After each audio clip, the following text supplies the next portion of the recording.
ассалому алайкум бинандагони азиз, нашри навбати барномаи тиловати навидро мустақиман аз телевизиони Сафина манзуратон мегардонем. Дар студия Тоҳир Маҳмудзода.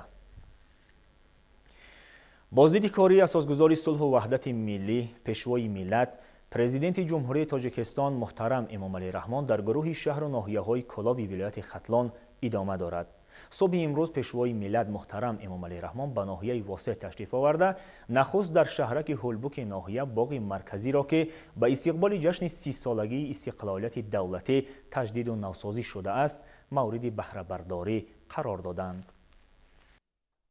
4 اکتبر سال 2021 اساسگذار صلح و وحدت ملی پیشوای ملت پرزیدنت جمهوری تاجیکستان محترم امامعلی رحمان با سفری کاری به ناحیه واسع تشریف آوردند. مقصد از این سفر افتتاح یک قطار بنا و انشاتی در دایره نقشه چهاربینی‌ها به استقبال جشن مقدس ملی 30 سالگی استقلال دولتی جمهوری تاجیکستان بنیاد گردیده ملاقات و دیداربینی با مردم و شناسایی با وضع زندگی آنها می باشد. در مرکز ناحیه ساکنان کسب و کاری گوناگون سرور رعیت پرور و مردم سالار خویش محترم امامعلی رحمان را گرم و صمیمی استقبال گرفتند.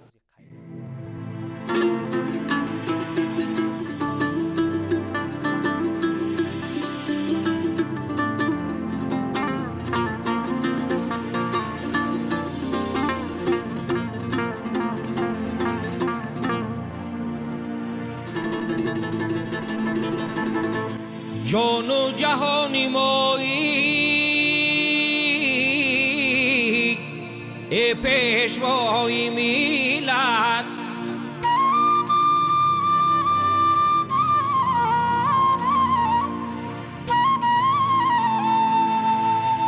خورشیدی رهنمایی ای پیشوای ملت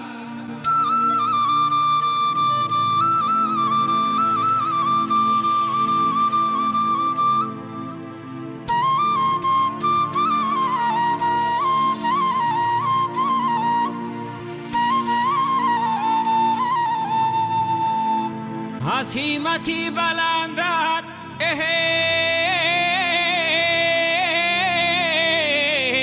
روشن چراغ دل ها بالای دیده جایی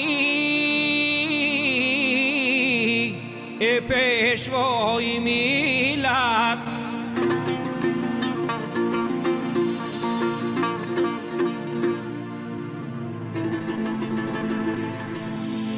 بالای دیده جایی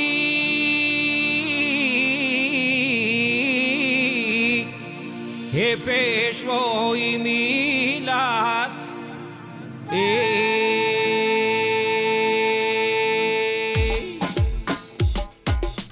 شخصتونی ملتی ما زنده باد تکیه‌گاهی دولتی ما زنده باد تکیه‌گاهی دولتی ما زنده باد شخصتونی ملتی ما زنده باد تکیه‌گاهی دولتی ما زنده باد تکیه‌گاهی دولتی ما زنده باد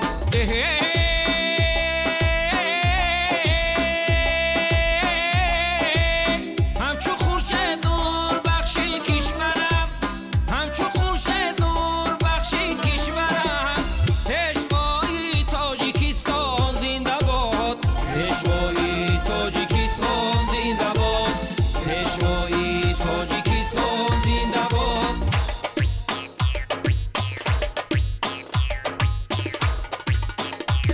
این صبح منور روشنگری کشور 30 سال مبارک بر خلق مظفر این صبح منور روشنگری کشور 30 سال مبارک بر خلق مظفر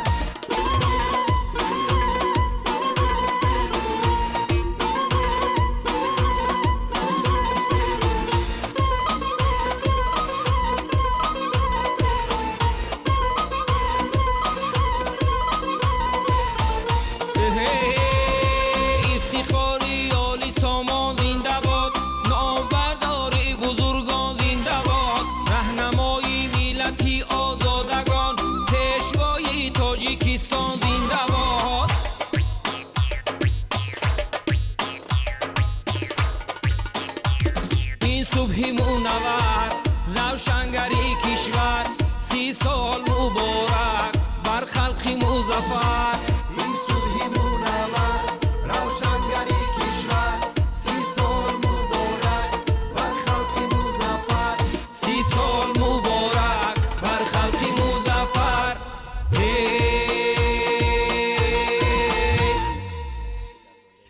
بر دیاری رادمردانی وطن پیشوای تاجیکان آمد. خوش آمد در این صبح مبارک، آفتابی نورفشان آمد. خوش آمد. پیشوای تاجیکستان زنده باد، آفتابی وقتی ما رخشنده باد. خوش آمده پیشوای معظم ملت. نخست پرزیدنت جمهوری تاجیکستان پیشوای ملت محترم امامعلی رحمان در شهرک هولبوک ناحیه باغ مرکزی را که به استقبال جشن 30 سالگی استقلال دولتی و در دایره هدف سالهای رشد دهات، سیاحی و هنرهای مردمی پورا تجدید و نوسازی شده است، مورد بهره برداری قرار دادند. باغ دارای 2 دروازه منقش با عنصرهای ملی آرا یافته می باشد. مساحت عمومی باغ 3.5 گکتار را تشکیل می دهد و در آن شرایط خوب استراحت فراهم آورده شده است. انشاءات را ساختمانچانی وطنی با مبلغ‌گذاری مقامات محلی و سهم صاحبکاران نوسازی نمودند. در طرف چپ انشاءات آمفی‌تئاتر بنیاد کرده شده است. آمفی‌تئاتر دارای 1000 جای نشست می باشد و به استاندارد بین‌المللی جوابگو بوده برای گذراندن محفل و چهاربینی‌های عمومی مساعد است. اکنون ساکنان بخصوص جوانان سعادتمند ناحیه امکان دارند در این انشاءات نو و زمانوی فرهنگی واخوری و ملاقات‌های سودمند را برگزار نمایند. با تشریف آوردن پیشوای معظم ملت در ناحیه واسه سیمای ناحیه کلاً آباد و زیبا گردیده، خرسندی ما ساکنان این ناحیه حد و کنار ندارد. ما جوانان جانبدار سیاست خردمندانه اساسگذار صلح و وحدت ملی پیشوای ملت پرزیدنت جمهوری تاجیکستان محترم امامعلی رحمان بودیم، هستیم و خواهیم ماند. حدود باغ را 1250 نهال و درختان آرایشی همیشه سبز از قبیل تویا، مژاولنیک، کشتن، سوزنبرگ، سنجید و غیره زیب می‌دهد که از این تعداد 600 بیخ نو شنانیده شده است. میدان گلکاری شده و میسزار باشد 2.5 گکتار را تشکیل می‌دهد. در گوشه باغ آبانبار با گنجایش 160 متر مکعب ساختند. گل و درختان موجوده به طور موثر و با استفاده از 1000 آبپوشک خودکار آبیاری می‌شوند. در داخل باغ میدان رمز 30 سالگی استقلال دولتی بنیاد کرده شده است. مساحت میدان مذکور 625 متر مربع را تشکیل می‌دهد. رمز 30 سالگی استقلال دولتی در ستونپایه زیبا آرا یافته بلندیش 14.5 متر نصب شده است که دقت جلب کننده می باشد. در یک طرف میدان خریطه جمهوری تاجیکستان و در طرف دیگر به خاطر جلب نورسان و جوانان به دانش اندازی به طور رمزی کتاب گذاشته شده است. در حدود انشاءات گوشه قهرمانان و 5 صحبتکده تشکیل گردیده، همچنین 10 عدد نشست کرسی گذاشته شده است. در اینجا آشخانه هم موجود می باشد. برای جلب جوانان به ورزش و ترغیب طرز حیات سالم 2 میدانچه ورزشی جوابگو به طلبات بازی فوتبال خرد، میدانچه برای بازی کودکان، اینچنین تالار سقابازی بنیاد نمودند. باعث خوشنودی و سرفرازی است که با تشبث و دستور سپارش‌های اساسگذار صلح و وحدت ملی پیشوای ملت پرزیدنت جمهوری تاجیکستان محترم امامعلی رحمان بخشیده به تجدید سزاوار 30 سالگی استقلالیت دولتی جمهوری تاجیکستان در ناحیه واسه یک قطار انشاءات‌های گوناگون ساخته به استفاده داده شدند که امروز در مرکز جمعیت شهرک هولبوک در حدود باغ مرکزی ناحیه 2 میدانچه ورزشی با اشتراک به واسطه جناب عالی محترم امامعلی رحمان ساخته به استفاده داده شد. اینچنین باید قید نمود که بهر برگزار نمودن چهاربینی‌های فرهنگی و فراغتی در باغ مرکزی ناحیه آمفی‌تئاتر برای برگزار نمودن چهاربینی‌های فرهنگی و فراغتی ساخته به استفاده داده شدند که این باز هم شرایط‌های مساعد فراهم می‌آورد. تا دوران صاحب استقلالی کشور در حدود ناحیه واسه یگان میدانچه ورزشی زمانوی فعالیت نمی‌کرد و با تشبث و دستور و سفارش‌های پرزیدنت مملکت و دستگیری‌های همه‌جانبه صاحبکاران محلی ما توانستیم امروز در دوام 30 سال استقلالیت تمام شرایط‌ها را بهر جلب جوانان به ورزش فراهم آوریم و امروز در ناحیه واسه 18 میدانچه ورزشی زمانوی برای جلب جوانان و ورزشگران فعالیت می‌نماید. اینفراستراکتور انشاءات همه طبقه جامعه را فرا می‌گیرد. راهرف‌ها با استفاده از تخت‌سنگ‌های استحصالی وطنی برای سیر و گشت و تامین فراغت ساکنان موافق گردانیده شده است. برای تامین روشنی در شب 55 ستونپایه نصب گردیده، حدود باغ با فروزانک‌های موثر چراغان می‌باشد. ملت تاجیک از قدیم الایام ихтирокор, созанда, бунёдкор буд ва хеле хушбахтӣ аст ки имрӯз ин миллат тамаддуни ориёриро пурра давом дода истодааст. ва имрӯз ки мо дар яке аз боғҳои фарҳангии ноҳия қарор дорем, дар муддати якчанд соли охир махсусан дар остонаи сисолагии истиқлолияти давлатии ҷумҳурии Тоҷикистон куллан симояш фарқкунанда буда, ҷои як гулгашти тамошову зебандаи ҷавонони имрӯза гашта истодааст. Ин боғи фарҳангие ки мо дар он қарор дорем, сабзпӯшу гулпӯш аст. ҳамаи ин пешравиҳо, созандагии бунёдкориҳо ки ҳамарӯза вусъати тоза гирифта истодааст, аз дастуру ҳидоятҳои пешвои муаззами миллат сарчашма мегирад.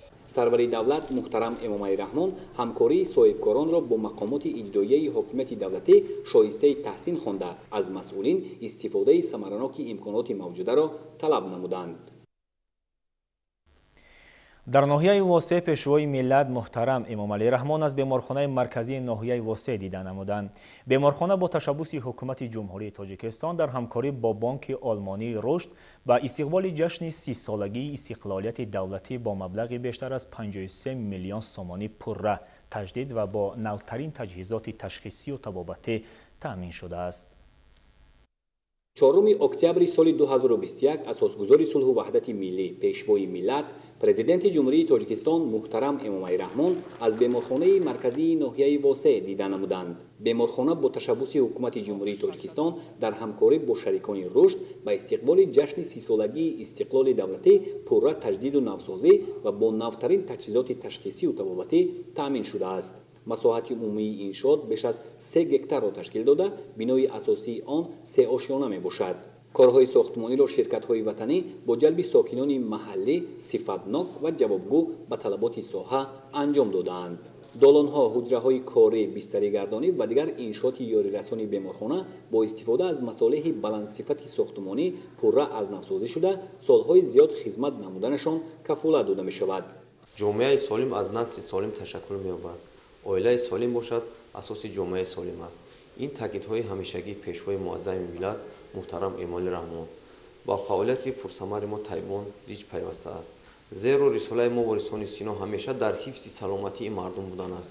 хушбахтона солҳои охир ҷиҳати беҳдошти вазъи муассисаҳои тиббӣ, таъмини онҳо ба таҷҳизоту лавозимиҳои тиббӣ, бозомӯзии табибон, фароҳамсозии имкониятҳо барои расонидани хизмати шабонарӯзии кормандони соҳа ба ниёзмандон ва баланд бардоштани сатҳи иҷтимоии кормандони тиб аз тарафи давлат ҳукумати ҷумҳурӣ ғамхориву дастгириҳои ҳамаҷониба зоҳир карда мешавад. аҳли табибони ноҳияи восеъ низ аз чунин ғамхориву дастгириҳо бархурдоранд. рахтҳои хобу ҷевон ва дигар лавозимоти ҳуҷраҳои бистаригардонӣ тӯлонӣ истифода шуда корношоям гардида буданд. акнун бо назардошти талаботи замон пурра иваз ва ба стандарти байналмилалӣ мутобиқ гардонида шуд. ҳуҷраҳои корӣ ҳам бо мизу курсӣ, компютер ва дигар ҷиҳози зарурӣ муҷаҳҳаз мебошад. бо дастгирии асосгузори сулҳу ваҳдати миллӣ пешвои миллат президенти кишварамон эмомалӣ раҳмон беморхонаи марказии ноҳия таъмири пурра гузаронида шуд. аз ҷумла шуъбаи таваллуд бо тамоми таҷҳизотҳои муосир таҷҳизодида шуда аст. ин аз як тараф душвории аҳолии ниёзмандро осон гардонида бошад, аз тарафи дигар боиси хушнудии мо табибон аст ки ба ниёзмандон хизмати шоиста расонида метавонем. муддати дароз ин намуди хизматрасонӣ аз ҳисоби нарасидани таҷҳизотҳои муосир ҷавобгӯи талаботи рӯз набуд. бо дастрасии дастгоҳҳо ва лавозимотҳои нав хизматрасонӣ ба модару кӯдак ҳоло хеле хуб гардид. дар ҷавоб ба ҳамаи ин ғамхориҳои сарвари давлат президенти ҷумҳурӣ муҳтарам эмомалӣ раҳмон сипоси аҳли кормандони соҳаи тиббӣ ноҳия расониданиам бовар мекунонем ки дар оянда ба халқ ва миллати худамон содиқона хизмат мекунем. ба сарвари давлат муҳтарам эмомалӣ раҳмон иттилоъ дода шуд ки беморхонаи марказии ноҳия аз 10 шуъба аз ҷумла шуъбаҳои қабул, ташхис, кӯдакона, ёрии таъҷилӣ, амалиёти ҷарроҳӣ, ҷарроҳии кӯдакона, ҷарроҳии калонсолон, бавлияшиносӣ, интенсивӣ ва таваллудхона иборат аст. беморхона дорои 194 кат буда, дар он шароити зарурӣ барои ташхису табобат мавҷуд мебошад. таҷҳизоти нав васлу насб шуда аз ҷумла рентген, ултрасадо, дастгоҳи сабти барқии дил, кювез, асбобҳои ҷарроҳӣ, намудҳои гуногуни обиаткаш, дастгоҳи нафасдиҳии сунъӣ, оксигенератор ва ғайра истеҳсоли ширкатҳои бонуфузи ҷаҳонӣ мебошанд ва бо истифода аз ин гузаронидани ҳама гуна ташхису табобат имконпазир аст. در دایره لایحه حفظ سلامتی مادر و کودک و بهتر نمودن سمت یاری تجلی طبی در ناحیه‌های ولایت ختلان به بیمارخانه 120 نامزد دستگاه و تجهیزات و لوازمات طبی وارد کرده شده است. قبلا در ناحیه برای رسانیدن چنین خدمترسانی‌های طبی معاصر به اهالی با استفاده از تجهیزات رقمی موجود نبود. از این رو ساکنان به دیگر شهر و ناحیه‌های مملکت از جمله شهر دوشنبه می‌رفتند. بعد تجدید پروژه بیمارخانه مذکور و مجهز نمودن آن با تکنولوژی نوترین ساحه، ساکنان امکان پیدا نمودند که در محل پروژه به تشخیص و طبابت فرا گرفته شوند. در بیمارخانه بیش از 450 نفر خصوصا طبیبان، کارمندان میانه و خرد طب فعالیت دارند که دارای تجربه غنی کاری بوده با استفاده از تکنولوژی نوترین ساحه به اهالی خدمت می‌رسانند. دوام سالهای صاحب استقلالی کشور درجه پیشرفت ساحه در ناحیه چند زینه بالا رفته است.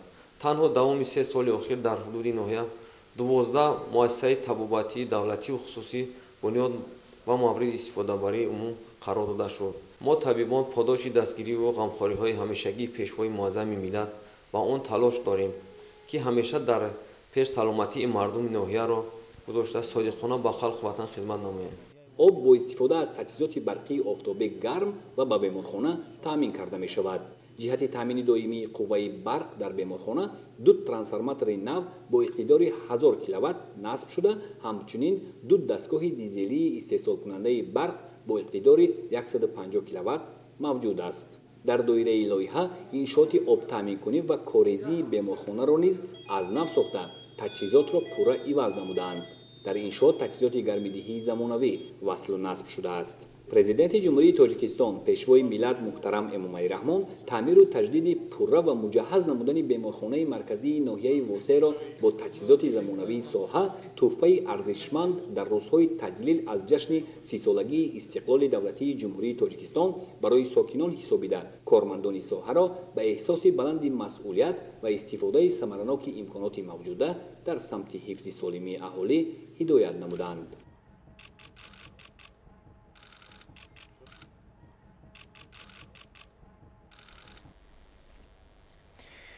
پرزیدنت مملکت محترم امامعلی رحمان در ناحیه واسع همچنین موضع تاریخی حوض قینه را افتتاح کردند. انشاءات فرهنگی در دایره تجلیل جشن 30 سالگی استقلالیت دولتی جمهوری تاجیکستان با اصول معماری زمانوی از طرف خواجگی دهقانی فیض سعید با صفت بلند بنیاد کرده شده است. بعد مورد استفاده قرار گرفتن موضع تاریخی حوض قینه 20 نفر ساکن محلی با جای کار تأمین گردید. همزمان در این مکان زیبا به طور تجربه پرورش ماهی به راه مانده شده است. پرنده های نادر رنگارنگی طبیعت این موضع را تأمین و خاطر سیاحان را بالیده می گرداند. همزمان در شفت موضع تاریخی حوض قینه چایخانه زمانوی بنیاد گردیده است و ساکنان دهه پیوسته می توانند از آن استفاده برند. عملی نمودن تجربه نمونوی آبادکاری امکان فراهم آورد که اینجا به یک مکان فراغتی دلنشین تبدیل یابد و ساکنان ناحیه واسع با شکرگزاری از پایداری صلح و ثبات کامل در وطن همه روزه با تاریخ نیاگان شناس و فراغت خود را کامل نمایند.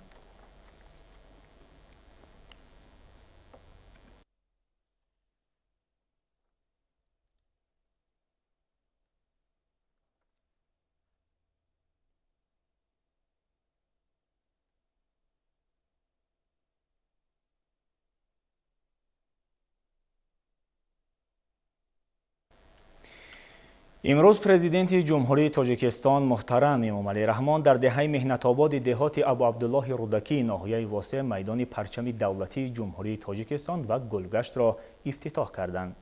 مساحت عمومی میدان پرچم دولتی و گلگشت 40,000 متر مربع را در بر گرفته در شفت راه ماشینگرد واسع خاولینگ واقع می باشد. بلندی پایه پرچم دولتی 40 متر، درازی متای آن 14 متر و پهناییش 7 متر را تشکیل می دهد. مکانی که میدان پرچم دولتی جمهوری تاجیکستان در دهه مهنت‌آباد بنیاد کرده شده است، از آفت طبیعی ضرر دیده قبلا به کار خوابیده بود. با عملی نمودن کارهای تخت و هموارکنی و کشانیدن خاک در اینجا امکانیت برای ساختن چنین یک موضع دلنشین فراهم شد. میدان پرچم دولتی جمهوری تاجیکستان و گلگشت در دایره هدایت‌های راهنماساز پیشوای معظم ملت محترم امامعلی رحمان جهت تجلیل سزاوار جشن 30 سالگی استقلالیت دولتی جمهوری تاجیکستان از طرف رهبریت خواجگی دهقانی فیض سعید ساخته شده است. این تدبیر مهم در دایره هدفها جهت ارجگذاری به مقدسات ملی برای بهره‌ور شدن همگان از امکان زمانوی برای فراغت و بلند شدن احساس خودشناسی مساعدت می‌کند. امروز پیشوای ملت محترم امامعلی رحمان در دهه محنت‌آباد دهات به نام ابو عبدالله رودکی ناحیه واسع همچنین کارخانه دوزندگی و ادرس بافی را افتتاح کردند. انشاءات زمانوی با مقصد تأسیس جایهای نو کاری، رشد اقتصادیات و استحصال محصولات رقابت‌پذیر صادراتی عوض کننده واردات از طرف صاحبکار دلشاد اسرار ساخته شده است. پیشوای معظم ملت محترم امامعلی رحمان تشبث صاحبکاران محلی را برای هرچی بیشتر به شغل دائمی فرا گرفتن کارگران و متخصصان و در این زمینه بهتر نمودن سطح زندگی مردم مهم و سریع‌وقتی ارزیابی کردند. بنا از 4 آشیانه عبارت بوده، در آن مرکز سودا، کارخانه دوزندگی و بافندگی، آشخانه و مهمانخانه جایگیر می باشد. ساکنان دهات به نام ابو عبدالله رودکی ناحیه واسع می توانند پر را از خدمترسانی سطح بلند کارخانه دوزندگی استفاده نمایند. در انشاءات نوبنیاد شده 150 نفر ساکن محلی با جای کار تأمین شدند.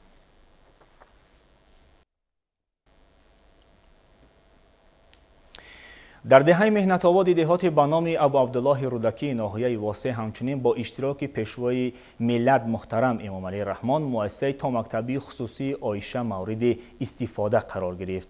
در مؤسسه برای به تعلیم و تربیت فرا گرفتن 210 کودک امکانیت فراهم آورده شده است. مورد ذکر است که در اینجا 20 کودک یتیم از عائله‌های نیازمند رایگان به تعلیم و تربیت فرا گرفته می شود. بابای قهرمانم، عزیز و مهربانم، پیشوای ملت شما، حامی دولت شما، مایم نسل خوشبخت، وارث عالی سامان، تا جاویدان بماند پیشوای تاجیکستان. خوش آمدید بابا جان، بابا جانی مهربان. 4 اکتبر سال 2021 اساسگذار صلح و وحدت ملی پیشوای ملت پرزیدنت جمهوری تاجیکستان محترم امامعلی رحمان در دهه محنت‌آباد دهاتی به نام ابو عبدالله رودکی ناحیه واسع مؤسسه تا مکتبی خصوصی عایشه را افتتاح نمودند. بینای نوی مؤسسه تعلیمی تا مکتبی از 2 آشیانه عبارت می باشد. انشاءات از جانب صاحبکاری وطنی مختومبی عبدالحی با جلب ساختمانچیان محلی دست جمعانه در مساحت 0.73 هکتار بنیاد کرده شده است. امروز با قدم‌های مبارک پرفیض و پربرکت پیشوای معظم ملت محترم امامعلی رحمان کودکستان افتتاح گردید.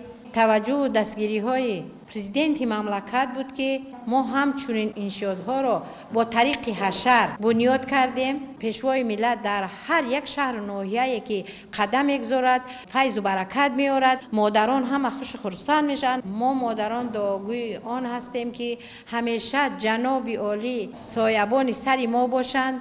قطعه زیر ساختمان 1000 متر مربع را تشکیل می دهد. اطراف و راهروهای بینای نوبنیاد را در مساحت 1800 متر مربع سفالک پوش نمودند. در حدود انشاءات 120 نهال درختان همیشه سبز آرایشی و 30,000 دانه گل‌های رنگارنگ موسمی شنانیده شده است. روشنی انشاءات را در شب 80 فروزانک در ستونپایه‌های گوناگون تامین می‌نماید.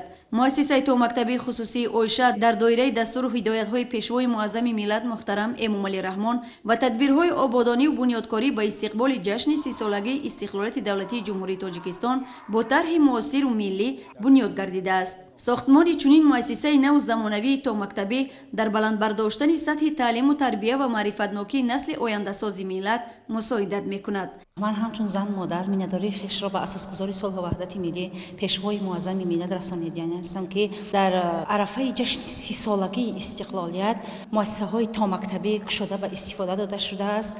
ما خوشبخت از آن هستیم که فرزندان ما در این قدر شرایط های بر هوا آمده تعلیم و تربیت خیش را میگیرند. مادران فرزندان خیش را در روحیه وطن دوستی و وطن پرستی خویشتن شناسی تربیت می نماییم. дар муассиса барои ба таълиму тарбия фаро гирифтани 210 кӯдак имконият мавҷуд мебошад. дар ин ҷо 20 кӯдаки ятим ва аз оилаҳои ниёзманд ройгон ба таълиму тарбия фаро гирифта мешаванд. дар кӯдакистони ойша 12 мураббие ба кор ҷалб гардидааст ва таълим дар он бо забонҳои тоҷикӣ, русӣ ва англисӣ сурат мегирад. дар бинои нав 47 камераи назоратӣ насб карда шудааст ки тавассути онҳо фаъолияти коргарон мушоҳида мегардад. мавриди баҳрабардорӣ қарор гирифтани кӯдакистони мазкур имконияти мувофиқу муосири кору фаъолият дар шароити деҳотро таъмин менамояд. дар заминаи бунёд гардидани кӯдакистони нав 40 нафар сокини деҳоти ба номи абу абдуллоҳи рӯдакӣ бо ҷои кори доимӣ таъмин гардид. ما مربیان خوشحال از آن هستیم که بخشیده به جشن 30 سالگی استقلالیت دولتی جمهوری تاجیکستان چنین کودکستان نوی زمانوی ساخته به استفاده دادند. با تشبث اساسگذاری صلح و وحدت ملی پیشوای ملت محترم امام علی رحمان ما آموزگاران کوشش میکنیم که کودکان را بر روحیه وطن دوستی، خویشتن شناسی تربیت نماییم. جایهای نوی کاری تأسیس داده شد. در آینده جایهای نوی کاری دیگر نیز مهیا میگردد. باعث افتخار و فرحمندی است که با ابتکار اساسگذاری صلح و وحدت ملی پیشوای معظم ملت امروز در ناحیه واسع کودکستانی تا مکتبی آیشه از طرف صاحبکاران وطنی با استفاده داده شد که با جشن 30 سالگی استقلالیت دولتی جمهوری تاجیکستان اهمیت جدی در تیار نمودن کادرهای زباندان در زینه تا مکتبی و در آینده با مکتب‌های میانه گذاشتن آنها سهمی با سزای خود را می‌گذارد.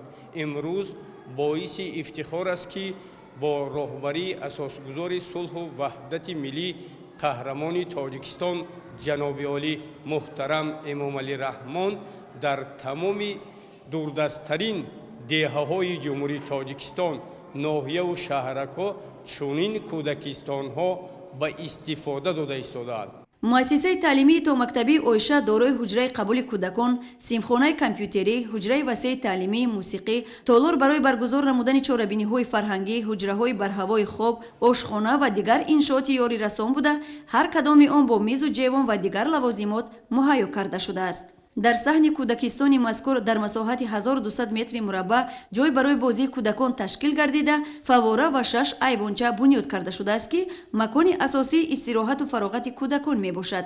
бинои мазкур бо системаи гармидиҳандаи алоҳида бо истифода аз барқу ангишт пайваст мебошад. маврид ба зикр аст ки қаблан бинои кӯдакистон вайрону валангор ва бекор хобида буд.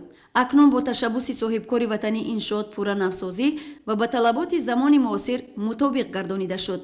сарвари давлат муҳтарам эмомалӣ раҳмон дар кӯдакистони мазкур бо мураббиёну масъулини ин даргоҳи таълимӣ суҳбати озоду самимӣ анҷом дода, тарбиятдиҳандагонро ба он ҳидоят намуданд ки насли наврасро дар рӯҳияи ватандӯстиву хештаншиносӣ ва омӯхтани илмҳои муосир ба воя расонанд.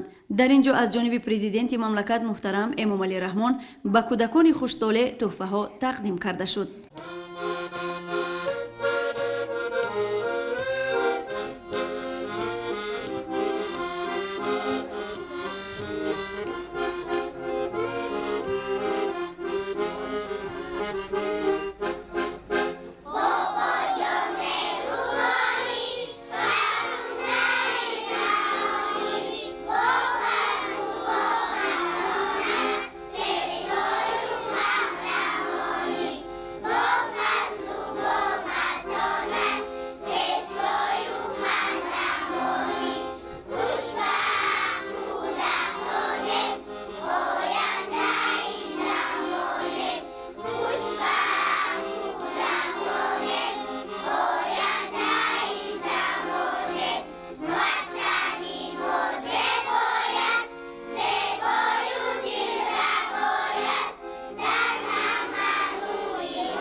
در دهه مهنت‌آباد ناحیه واسع راهبر دولت محترم امامعلی رحمان مجموعه بزرگ خدمترسانی سیاحی و مهمانخانه سیاحان را مورد بهره برداری قرار دادند. با مورد بهره برداری قرار گرفتن این مجموعه کلان خدمترسانی در ناحیه واسع 150 ساکن محلی با جای کار دائمی تأمین شدند. در وقت ساختمان که 3 سال ادامه یافت از 100 تا 200 نفر به کارهای موقتی جلب گردیده بودند. اطلاع می‌دهند همکاران ما.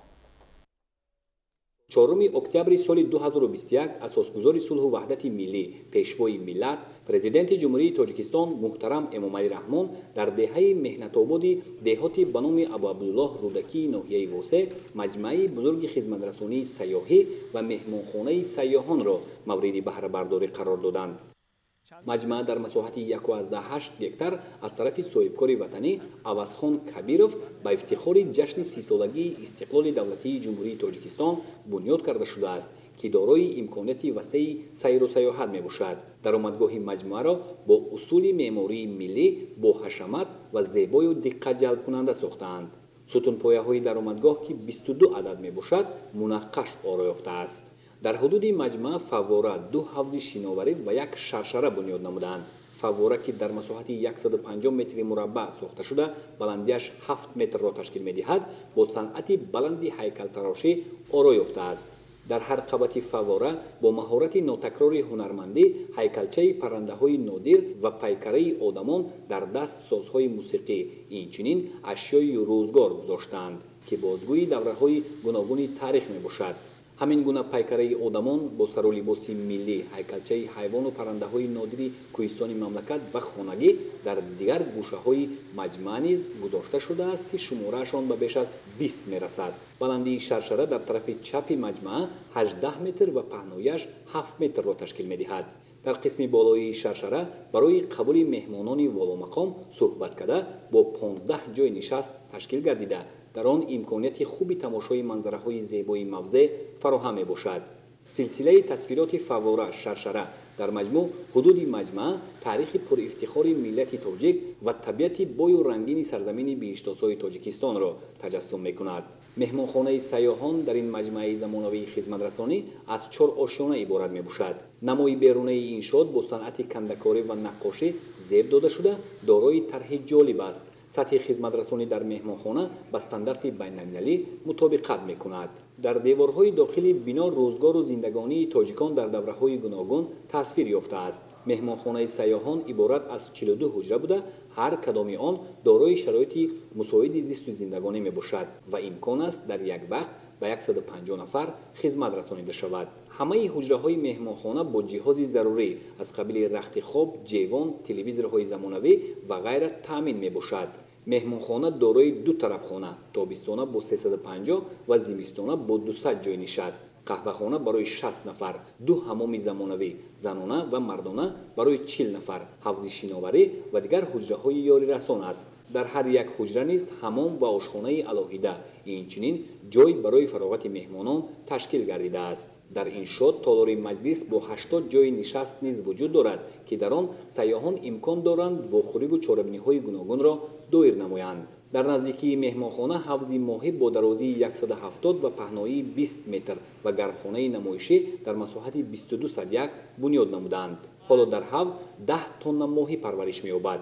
در اطراف حوض 5 صحبت کرده ساخته شده برای سیاحان شرایط مساعد گرفتن و پختن ماهی تشکیل گردیده است. در مجموع شماره صحبت کرده های حدود مجموعه زمانوی خدمترسانی 25 عدد می باشد. در گلگشت ها همچنین 30 نشست کرسی گذاشتند. در شفت حوض ماهی گوشه پرنده های نادری کوهستان تاجیکستان و خانگی اینچنین زرگوش با 14 قفس ساخته شده است. درازی گوشه مذکور 170 متر و پهنایش 20 متر را تشکیل می‌دهد. حالا در این گوشه 14 نمود پرنده به مقدار عمومی 500 سر و 2 نمود زرگوش به مقدار 60 سر پرورش می‌یابد. در گرمخانه مخصوص گردانیده شده هم امکانات خوبی گشت و گذار برای سیاحان داخلی و خارجی موجود میباشد. در داخل گرمخانه درختان سوبتروپیکی از قبیل لیمون، افلیسون، ماندارین، کیوی، میوه‌های گریکی و همچنین انگور شناخته شده است.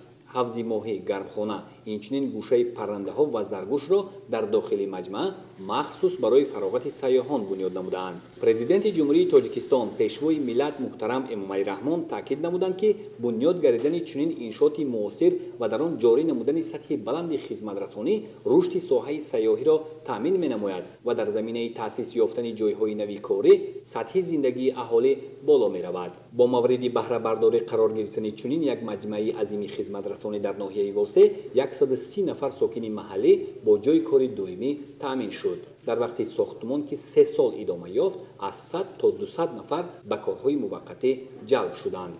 дар ҳудуди маҷмӯа беш аз 1500 бех ниҳоли дарахтони ороишӣ, 300 бех мевадиҳанда, зиёда аз 1000 буттагул ва ба миқдори зиёд гулҳои ҳаррангаи мавсимӣ шинонида шудааст.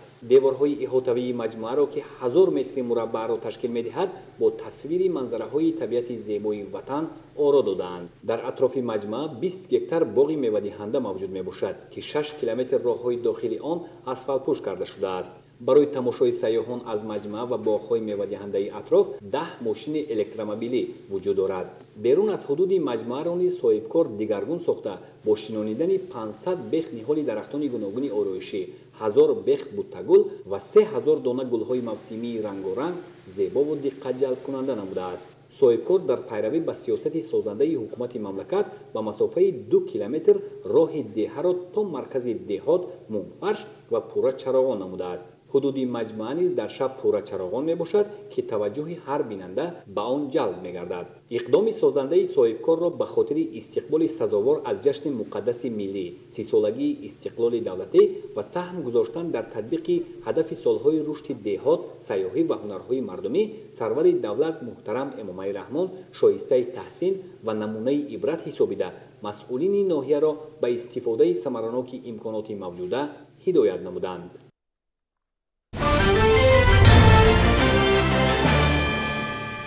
бинандагони азиз, ин буд нашри навбатӣ